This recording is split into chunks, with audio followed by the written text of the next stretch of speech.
Marcus hadn't meant to start a war with the HOA. All he wanted was to grow his watermelons, in peace, tucked behind his 2-story suburban home. The garden was a private patch of paradise. Rows of vibrant vegetables. Sunflowers tall enough to cast long shadows. And in the center, 6 massive heirloom watermelons, glistening under the summer sun. These weren't your average grocery store melons. They were deep green, dimpled like dragon skin, and grown from seeds his grandfather had smuggled back from a trip to the Balkans in the 1970s. They were his pride, his therapy, his heritage. But paradise had a new snake. Her name was Karen Whitmore. She moved into the cul-de-sac 2 months ago, and by week 1, she'd already become the de facto enforcer of the HOA. Clipboard in hand, she roamed the sidewalks like a mall cop, jotting down offences like unmowed lawns, discoloured mulch, and, her favourite, unauthorised landscape modifications. The day she first noticed Marcus's garden, she stopped mid-stride, her sunglasses glinting like mirrored daggers. She didn't speak, just stared at the towering vines, at the oversized leaves spilling slightly past the side fence, at the watermelons resting like fat emerald eggs in the mulch. Marcus, trimming basil nearby, gave her a polite nod. "Morning, Karen." Didn't return the gesture. She raised her phone, snapped 3 photos, and walked away. The next day, a folded note was taped to his mailbox. Notice of violation, Section 4C. No decorative crops extending past property line. Fine, $200 compliance. Deadline, 5 business days. Marcus blinked at the notice, then looked toward Karen's house. Her blinds fluttered. Just a crack. Watching. Always watching. He let it go. Maybe it was a warning shot. Maybe she'd leave it at that. She didn't. The following week, Karen called a full HOA meeting. One of those awkward gatherings where neighbors pretended to care about hedge trimming and garage paint codes. Marcus showed up in jeans and a watermelon print shirt just to needle her. She presented a slideshow titled Backyard Encroachment, the Silent Threat.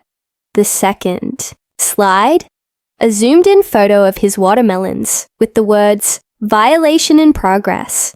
Marcus raised his hand. "These vines don't even reach the sidewalk. They're 2 feet inside my fence."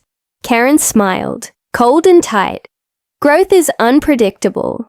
Left unchecked, nature overruns order. That line stayed with him. He returned home that night and walked the garden perimeter, measured the vines, inspected the fence. Everything was well within bounds. But something else caught his eye.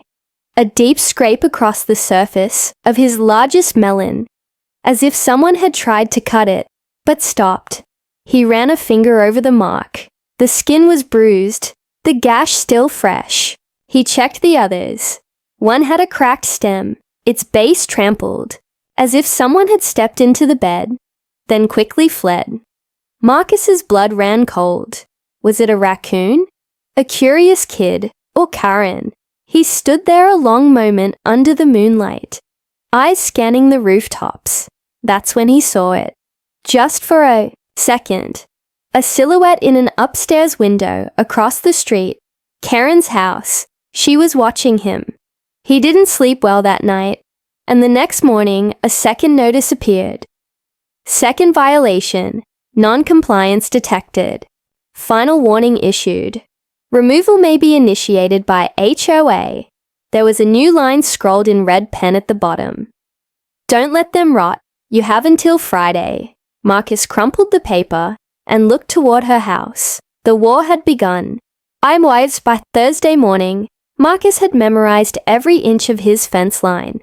He'd spent the past 2 nights surveying his garden, like a soldier in enemy territory. Tape measure in hand. GoPro in the bird bath. Motion lights calibrated to detect a moth sneeze. Nothing was out of bounds. Nothing was illegal. But then came the red envelope. It wasn't taped to the mailbox like last time. It was pinned, stabbed, into the soft wood of his front door with a rusted thumbtack. He peeled it free and unfolded the contents with careful fingers, already bracing for rage. Final HOA warning violation. Section 4C. Unauthorized agricultural encroachment. Daily fine. $500. HOA officers reserve the right to forcibly remove unauthorized vegetation upon continued non-compliance. The paper smelled faintly of cinnamon gum and lavender. Karen's signature scent. Detectable any time she waddled past your property, pretending to jog. Marcus clenched his jaw. There had been no due process, no committee vote, no warning letters from the HOA board. This was personal, and off the books. He scanned the neighborhood. The sun was just rising, casting golden streaks across the asphalt. Sprinklers hissed to life in rhythmic intervals. A jogger passed, earbuds in, oblivious. But across the street, Karen's porch light was on. And there she stood behind the glass door. Arms folded, lips curled into something between a smirk and a threat. She raised her mug, HOA Queen, written in rhinestones, and took a slow sip. Message received. Marcus retreated inside, locked the door, and opened his laptop. He scrolled through the HOA bylaws, searching for loopholes. Most of it was vague and absurd. Overregulation masquerading as order. The phrase decorative crop came up again and again, but nowhere did it define what unauthorized meant or who enforced the definition. It was interpretation-based, and Karen was interpreting like a tyrant. His thoughts were interrupted by a ding from his phone. Motion detected. Backyard camera. 2. Heart racing, Marcus pulled up the live feed. A faint blur moved in the far left corner, right near the watermelon patch. But it was too quick. Just a shadow. He rewound, slowed it. The figure was masked, gloved, crouched low like they'd done it before. He couldn't make out the face, but they carried something long and thin. A gardening spade. He bolted outside. Nothing, just a slight indentation in the mulch. Fresh, damp, and human-sized. And a broken zip tie next to the fence gate. Then he saw it. His largest watermelon. Big Earl, the one he'd nurtured since March, was still there, but altered, not stolen, sliced. A deep wedge had been carved into the rind. Not enough to remove it, just enough to make it rot in 2 days. It was surgical, intentional, a hit. It wasn't vandalism. It was a warning. He looked closer and saw something even worse. 3 tiny puncture marks just above the wedge, arranged like fang bites. Inside, a piece of paper had been shoved into the opening. Marcus retrieved it, already dreading what it would say. "You had your chance. Don't make me come back." His stomach turned. Not because of the threat, but because of the handwriting. Elegant cursive. Purple ink. The same style Karen used on her handmade community flyers. He glanced up, over the fence, toward her house. There she was again, watering her petunias in a bathrobe, whistling. She wasn't afraid. She wasn't hiding. She wanted him to know, and now Marcus knew something else too. She wasn't just trying to destroy his watermelons. She was testing him. Marcus didn't sleep, not from fear, but calculation. He stayed up sketching plans on napkins and post-it notes, each more paranoid than the last. A net trap in the cucumbers, a tripwire under the fence, a silent camera hidden inside a garden gnome. This wasn't gardening anymore. This was war. He bought a thermal motion sensor online and rigged it to his phone with a Bluetooth alert. If anything larger than a rabbit came within 10 feet of his melons, he'd know. At 3 a.m., sharp, He positioned himself by the window, with a thermos of black coffee and a pair of binoculars. 2 a.m. Motion alert. His phone buzzed. His heart kicked into high gear. The thermal cam lit up with a body-shaped heat signature, crawling low through the side alley. Whoever it was knew where the cameras were and how to stay out of frame. But the thermal didn't lie. Marcus zoomed in. A figure in a black hoodie, crouched low, holding a long metal pole with a hooked blade on the end. A melon harvester, industrial grade, not the kind you'd find at the local hardware store. This was serious gear. He grabbed his flashlight and burst out the back door. Hey! The figure froze. They bolted for the gate. Marcus sprinted after them, flashlight beam slicing through the dark. He reached the garden just in time to catch a glimpse of the intruder's back. Black hoodie, cargo pants, something clipped to the belt. A walkie-talkie. They vaulted the fence in one clean motion. Marcus stumbled through the gate and reached the street just in time to hear a car engine roar to life. A grey SUV sped down the street, taillights flaring red. For a split second, the interior light flicked on as the driver turned. He couldn't see the face clearly, just a flash of blonde hair and what looked like sunglasses. At night, but more importantly, he caught the plate, QW7. DC? He wasn't sure. He turned back to the garden. There, in the moonlight, lay a single black glove, sturdy, expensive, monogrammed on the inside cuff with tiny letters, KW. Marcus held it up like a crime scene investigator. He knew exactly what it meant. Karen Whitmore. She'd either done it herself or sent someone, and that meant things had just escalated from HOA harassment to criminal activity. He went inside, logged the incident, and saved the thermal footage to a backup drive, just in case. But before he could even sit down, his phone buzzed again. New message from unknown number, cute garden. Shame if something accidentally happened to it tonight. Accidents happen when people don't follow the rules. K. Marcus stared at the screen, fury rising. This wasn't some passive-aggressive paper trail. This was a threat. He stormed outside to inspect the damage. At first glance, the melons looked untouched, but then he noticed it.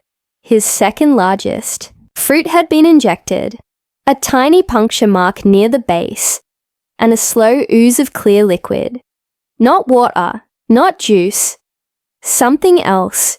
He scraped some into a mason jar, gloves on, and labeled it for testing. The scent was faintly chemical, like rubbing, alcohol mixed with vinegar. He had a horrifying thought. What if she wasn't just trying to steal them? What if she was trying to poison his crop to get it condemned? By sunrise, Marcus had installed 2 more hidden cams, reinforced the fence with rebar, and posted a fake, protected by private surveillance drone sign. This was no longer a neighborhood dispute. Karen had crossed a line, and Marcus had just decided he was going to burn her entire HOA kingdom to the ground, but not with fire, with vengeance. And wasps. By Saturday morning, Marcus had made peace with one very uncomfortable truth. The only way to beat Karen was to think like her, or better yet, outthink her. She had rules, power, social leverage, but Marcus had one thing she didn't. A righteous grudge and zero hesitation to weaponize nature. He sat in his garage, sketching diagrams on a whiteboard, like a villain from a spy movie. Cameras, check. Footage, logged. Soil samples, stored. Police report, pending. Though the local officer he'd spoken to gave the classic HOA brush off. Sounds like a neighborly misunderstanding, sir. Karen knew exactly how to walk the legal edge without falling off, so Marcus decided it was time to go feral. He lifted the lid of the old blue cooler, sitting in the corner of the garage. Inside, sealed in mesh cages, were the tools of his counter-offensive, Wasps. 2 weeks ago, before the war truly escalated, Marcus had noticed a growing paper wasp nest in a hollow tree out past the community park trail. Most sane people would have left it alone. Marcus, he brought gloves, a beekeeping suit, and a plan. With a gentle hand and a smoke canister, he relocated them, illegally of course, to his property. He'd been studying their behavior ever since, feeding them sugar water, learning their triggers, naming the queens, and now they were ready. His plan was simple but insane. He took his second largest watermelon, the one with the injection puncture, and hollowed it out from below with a long heated metal rod, careful not to crack the rind. Then he cut a custom-fitted mesh hatch on the underside, allowing entry, but no easy escape. Inside, he smeared sugar paste and carefully inserted 2 small cages of wasps, each with enough space for movement, but no exit until the hatch was removed. Operation Waspmelon. It was a trap, a sting bomb, a biological deterrent disguised as sweet summer fruit. He placed it back in the patch, surrounded by the others, indistinguishable at a glance. It looked untouched, ripe, tempting. Then, he posted a fake listing on the Nextdoor app under an anonymous profile. Free organic melons. Backyard surplus. Come take one. First come, first serve.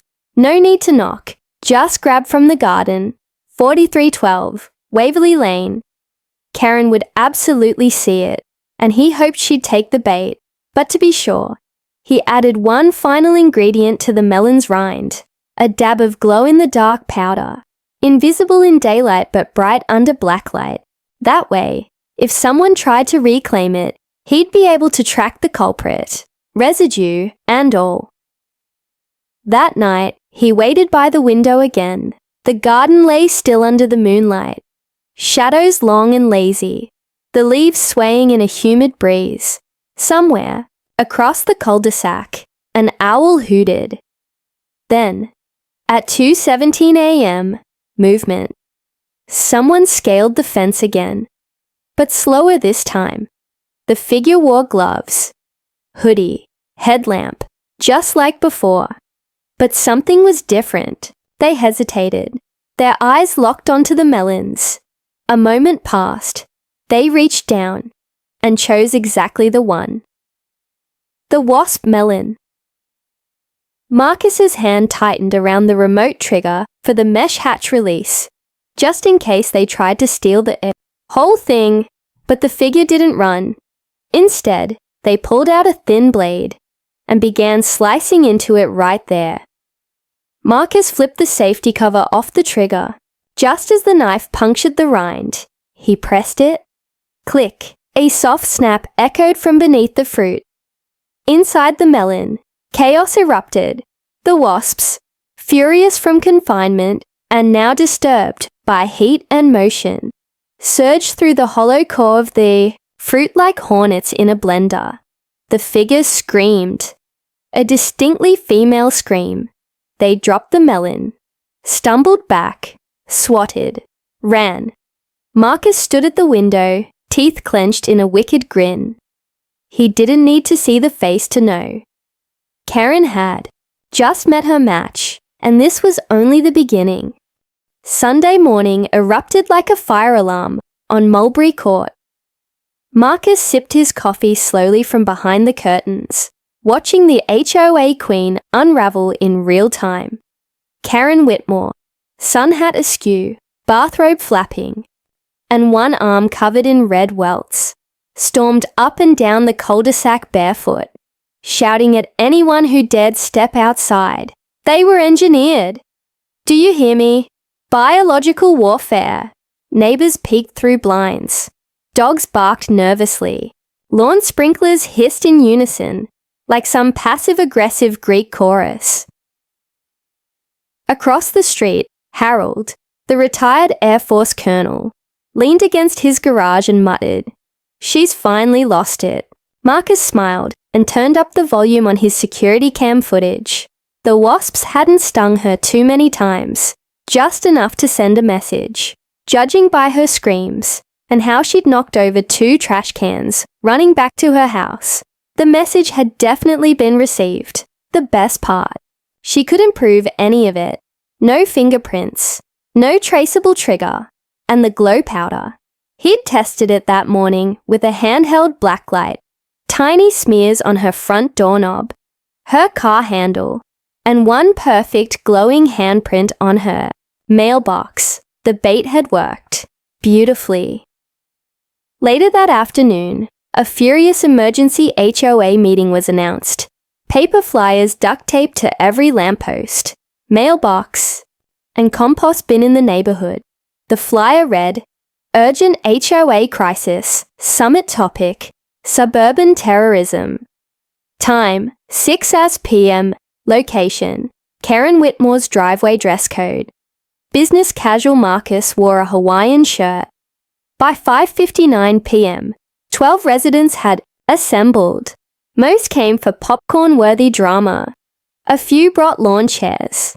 Karen stood beside an oversized easel, holding up a red circled map of the neighborhood, like she was plotting troop movements in Vietnam. "Let me be perfectly clear," she hissed. "Someone in this neighborhood is harboring a wasp militia." A collective gasp rippled through the crowd. One neighbor snorted. "A wasp militia? Yes, Bernard, a militia." They weren't natural. They were waiting. In a fruit. Marcus raised a hand. "Karen, are you seriously accusing someone of stuffing wasps into produce?" She wheeled around so fast her clipboard flew. "Don't play coy, Marcus. I saw your little post on Nextdoor. The free melons, the baited trap. Don't think I don't know how this works." He blinked, stone-faced. "I did offer melons. People love melons. Yours must have gone bad." The crowd chuckled. Karen's left eye twitched. "Don't test me," she growled. "I know it was you, and when I find proof, I will dismantle your entire garden.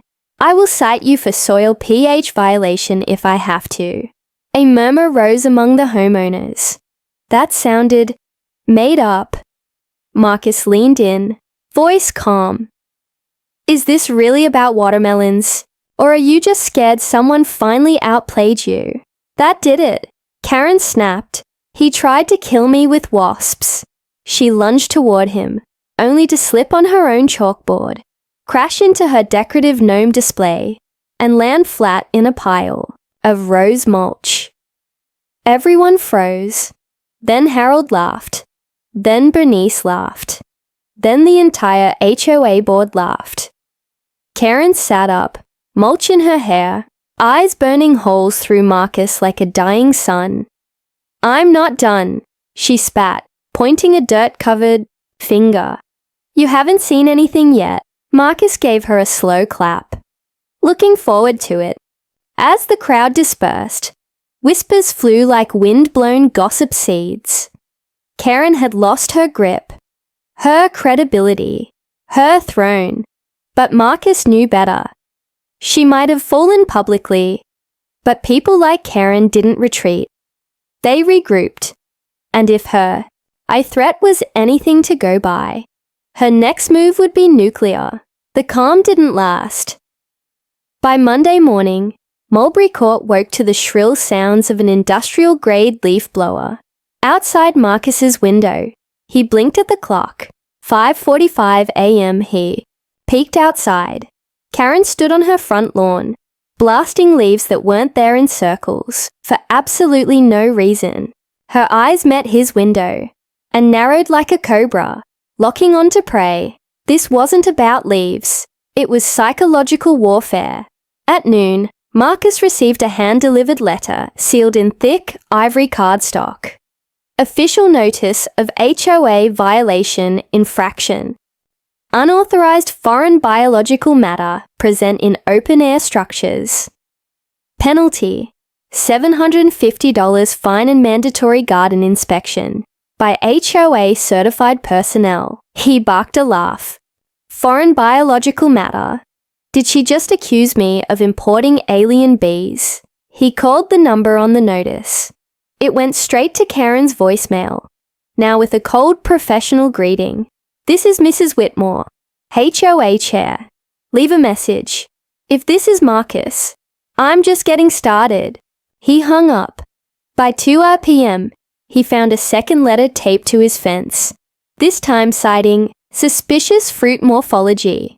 Morphology. She was attacking the shapes of his watermelons now. The kicker came at 3:17 p.m.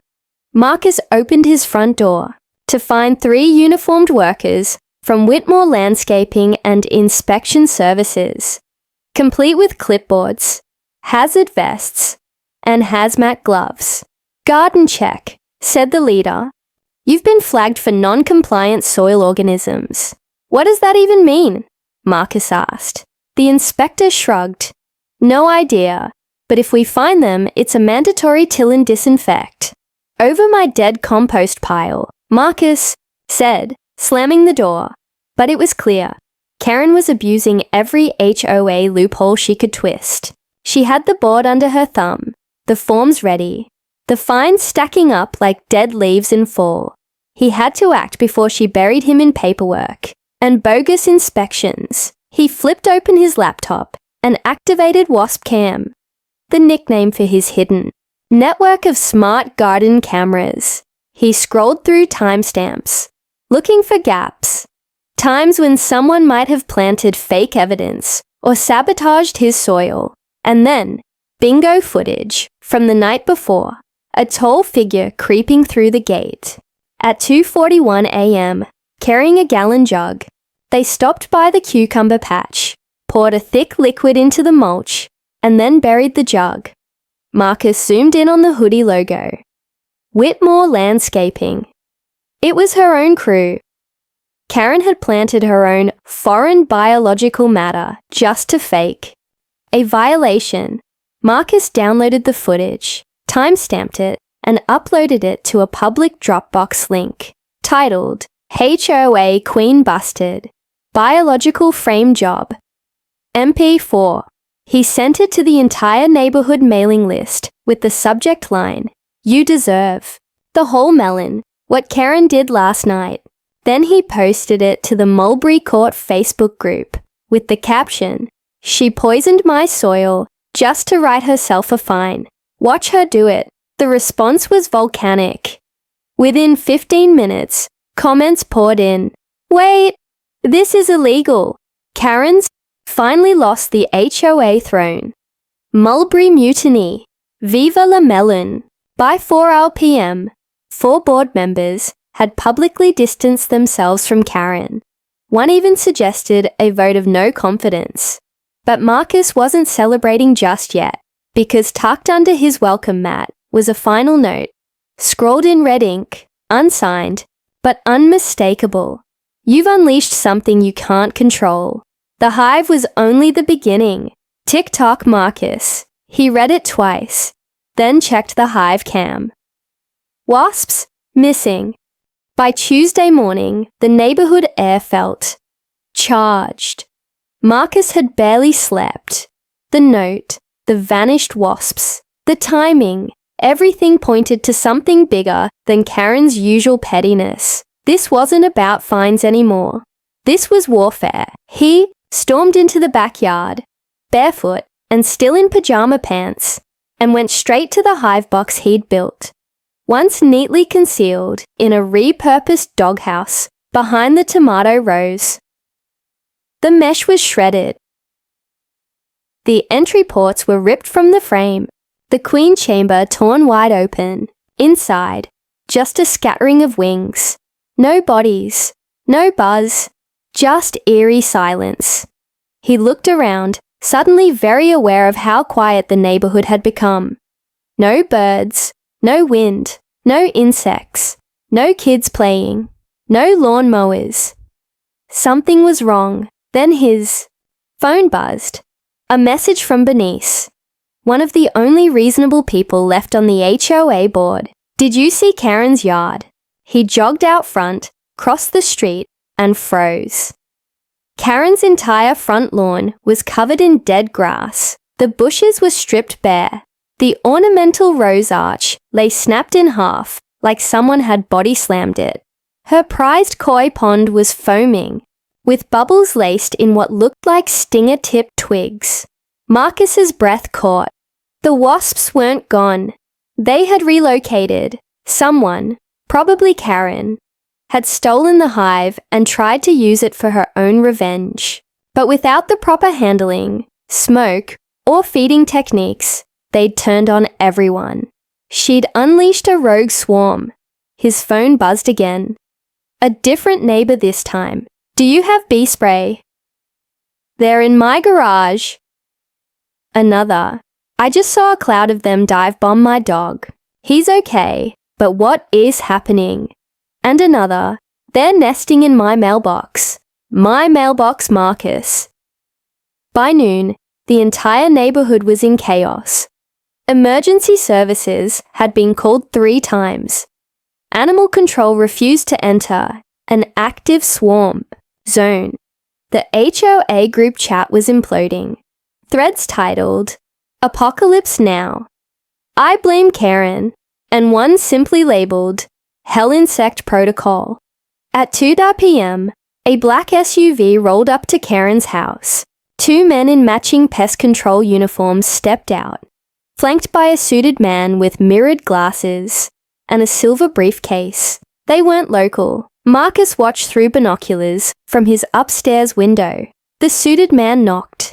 Karen opened the door, face pale and scratched, one hand wrapped in gauze. They spoke. Karen shouted. The suited man showed her something from the briefcase. Papers, blueprints, threats. Then he handed her a black envelope, nodded once, and left. Karen stood in her doorway for nearly 5 minutes, unmoving, just staring at the envelope like it contained a death sentence. Then she stepped outside, turned toward Marcus's house, and slowly clapped 3 times. He stepped back from the window, heart racing. That wasn't surrender. That was a message. She wasn't done.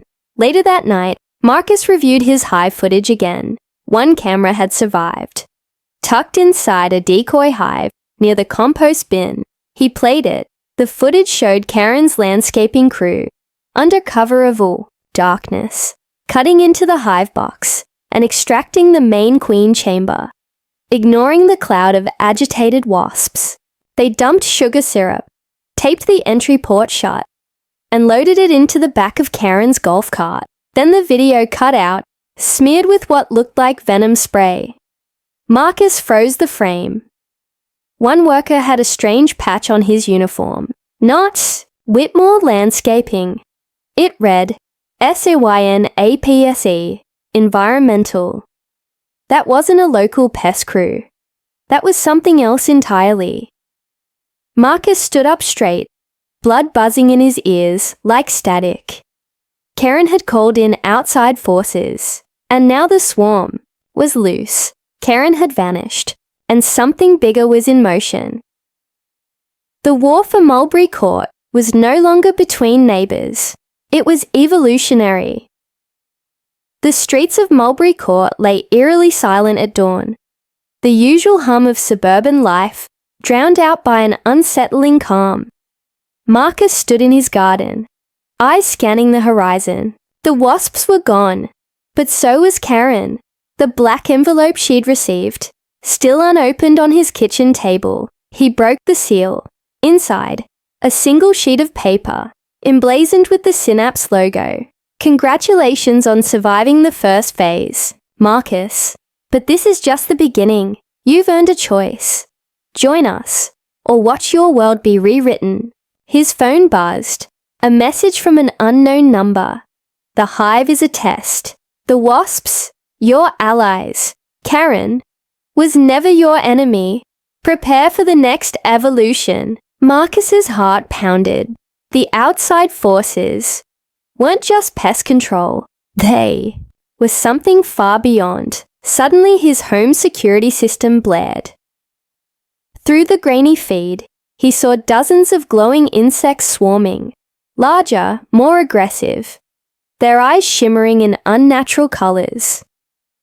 Then, Karen appeared, alive, calm, and strangely radiant. She spoke, voice steady. Mulberry Court wasn't just a neighborhood. It was a battleground for something greater, an experiment. Synapse chose us. Marcus swallowed hard. Karen continued, the Wasps are evolving. They're linking with us, sharing memories, instincts. We're becoming one. He stared in disbelief. Why, me? He asked. Because you saw the truth, because you fought, and because you can decide. Fight alongside us, or resist and be left behind. The swarm buzzed louder, pulsating like a living heartbeat. Marcus looked down at his garden, the soil, the plants. Even his skin tingled, as if alive with electricity. He took a deep breath. All right, he said. I'm in. Karen smiled, a genuine smile, no longer the scornful HOA queen. Together, they watched the dawn break over Mulberry Court, knowing the neighborhood and the world would never be the same. The war was over. The evolution had begun.